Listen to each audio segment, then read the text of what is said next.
Alright guys, so today we're going to be taking this fairly ordinary living space and transforming it into a product video studio, and I'm going to take you behind the scenes to show you how I did it. Let's go.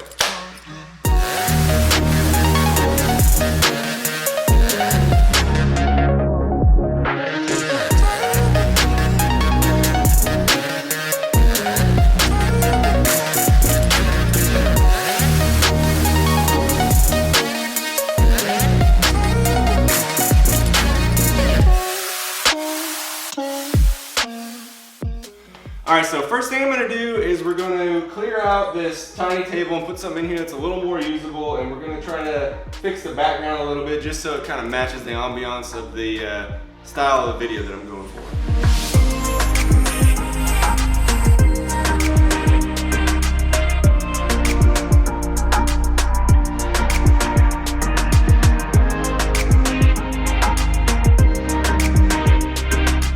So our most important light in this setup is going to be our key light, which is kind of our main bright source of light illuminating the product. And we're going to position it sort of diagonally from above and to the side. I don't usually like to have a light coming directly from the same direction as where the camera's facing. So we're going to put this, let's see, maybe about right there. All right, that's gonna look good once we cut this main light off. Awesome. All right, so I've got the product sitting on the table with just the regular ceiling fan light illuminating it. And as you can see, if I was to do a shot of it right now, it would pretty much look like this. Actually, that's not too bad, but one thing that's kind of negative in my opinion is gonna be the fact that the product does not stand out from the background. It's the same brightness as everything in the background. And then also these shadows right here are so dark, you can't even make out what is going on in that part of the product. And it's gonna be sort of important to see that part of the product. So if we switch to the key light instead. All right, so now we've got the key light on and the background has kind of faded a little bit, and you're getting more detail in this area right here where we weren't before. I think I can actually adjust it a little bit to get it even better. All right, let's see. I think we had it too high initially. We want something more like this, maybe. And then let's point it right at the product. Maybe something like that. All right, now that is looking good. Here, let me show you that. All right, so already you can tell this lighting is a lot more flattering than what we had going on before. You can see these shadows are being filled in. You can see that it's popping out from the background. Now let's see if we can add a couple little more accent lights to kick it up a couple more notches. All right, so the second light I'm gonna put on this thing is gonna be our fill light. What we wanna do is, since our key light is only coming from this one direction, there's going to be shadows on the back here that we want to kind of fill in. We don't want them to be the exact same brightness or else it'll look kind of flat. We want it to have some depth and some, some range of dynamic lighting on there. So we're going to take a little bit softer, a little bit dimmer light and put it kind of in this area to fill in these shadows. So I've got my ring light that I used to use to film my first YouTube videos. We're gonna put this on here. It has an adjustable brightness setting, and we're gonna turn it down just so that it's filling in the shadows a little bit right there. Perfect. All right, so I'll show you the difference on that. All right, so this is without the fill light, and then we're going to add the fill light. Let's see, we made it really bright, it would look like that, but I think all we need is just that little pop on the side. All right, so the last thing I want to do to kind of complete this initial lighting setup is add a little light to the back part of the product. So I want some like reflections and stuff right here. This light's actually gonna play in my favor because it's more warm. It's like a yellower light. It'll kind of differentiate itself from the other lights in the room, and then it'll also give it a different kind of effect on the side. So we'll go ahead and light this up here.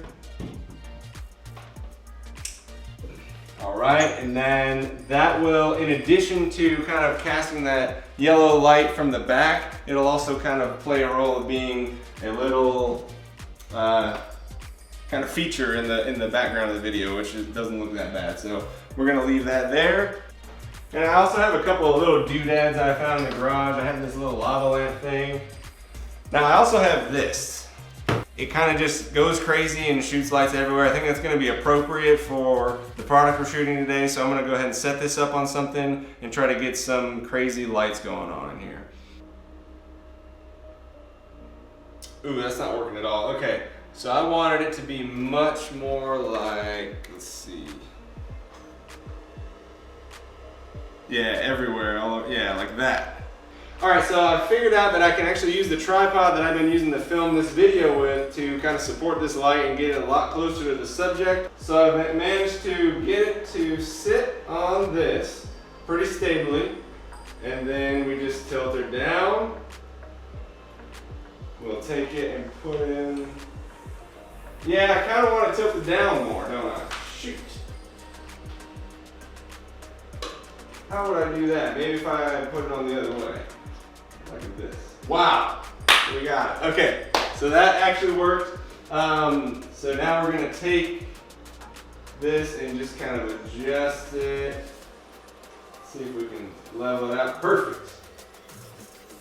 All right, so now we've got our disco light set up. I think that's gonna add a lot to it. Kind of show you what we've got here. So I've got my tripod set up with the disco light attached to it in a very janky way, but it's casting the light that I wanted, which is directly onto the subject. Now if we're filming B-roll, we can get a lot of action on the subject. All right, so now that we got the studio set up, now I'm gonna show you how I film some of these shots. All right, so for this setup, I've got a paper clip bent kind of so that it's contoured to the side of the controller here, and we're just gonna tape it so that way this little thing can support it as it falls back and keep it balanced.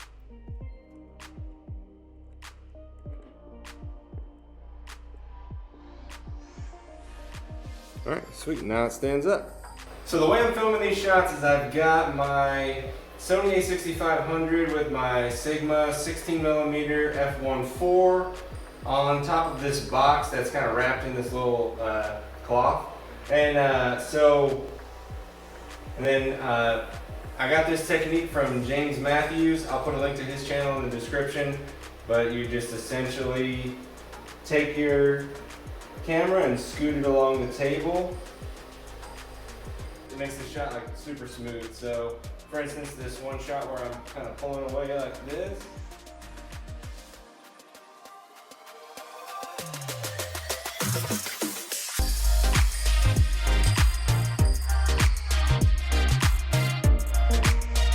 Try to do some push-ins at the same time as a pan.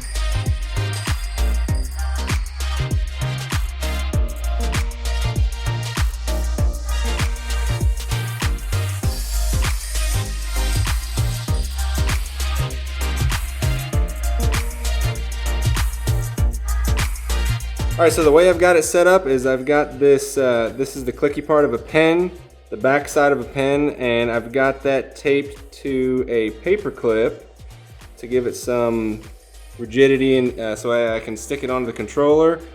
And I'm just putting it on here like this with 2 pieces of tape. And now I'm able to spin it.